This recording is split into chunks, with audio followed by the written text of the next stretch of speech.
Last year, aged only 11, Lomeshwari had a choice between joining the local rebel armed groups or living away from her parents to pursue her education. Lomeshwari is from a remote tribal region in India, where an internal war between state forces and left-wing extremists is scarring communities, dividing villages, and causing considerable social tension. Just like her, hundreds of thousands of young girls in India are living in conflict, tribal or poor areas, and often have to leave school to help support their families.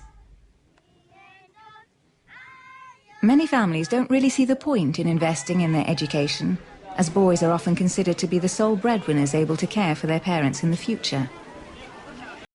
The Nanhi project was created in 1996 to support underprivileged young girls like Lomeshwari in very poor urban and remote rural areas who are at risk of dropping out of school.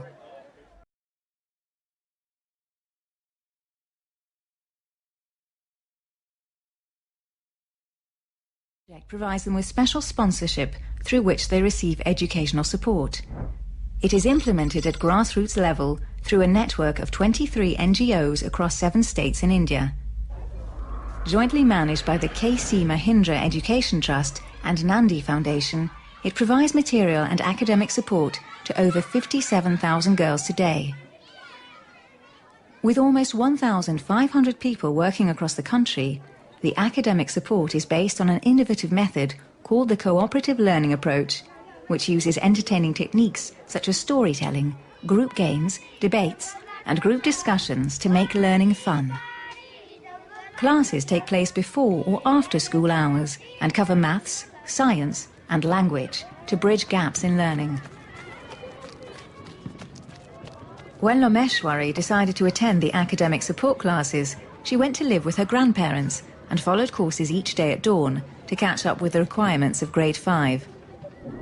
At the annual examination that took place last year, she ranked amongst the top 5 in the district, outperforming not only girls from her own village, but also others studying in elite schools. Her results caught the attention of the Chief Minister, and she was given a scholarship, enabling her to enroll in a government residential school, where she is studying today. The cultural shift the program is driving throughout the country is what WISE wanted to recognize when rewarding this organization. Since winning the award in November 2009, Nanhi has continued to extend its partnerships worldwide. It is planning to increase global awareness of the project and fundraising activities, and is already actively doing so in countries such as the US, Norway, Sweden, and Canada.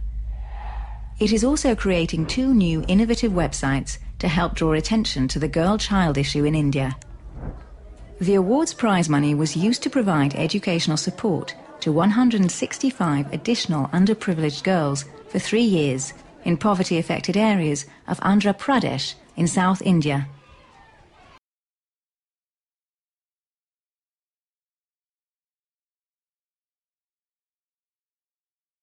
The goal of Nanhi is to help 500,000 girls within 3 years, and it is working hard to get more sponsors and partners involved in this pioneering adventure.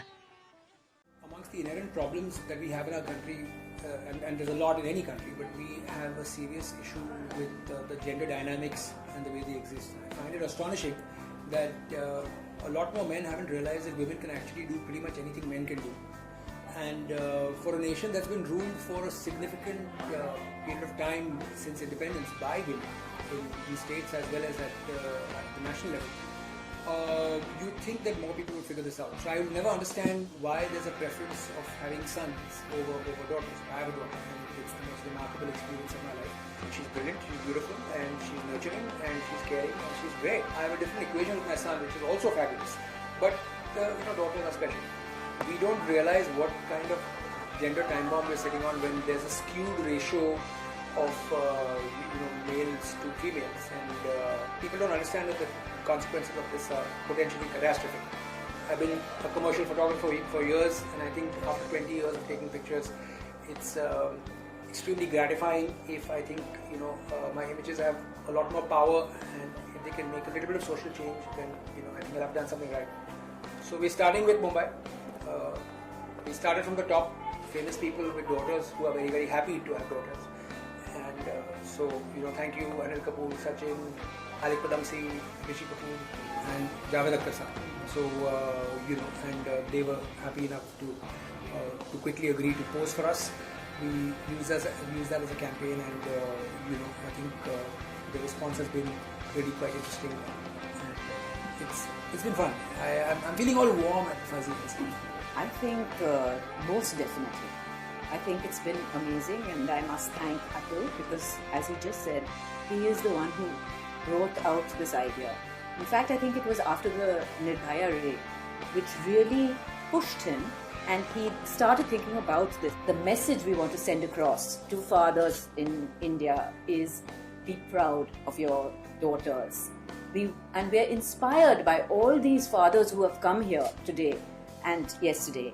And there's nothing more, endearing than to see this beaming father with his adorable little daughter.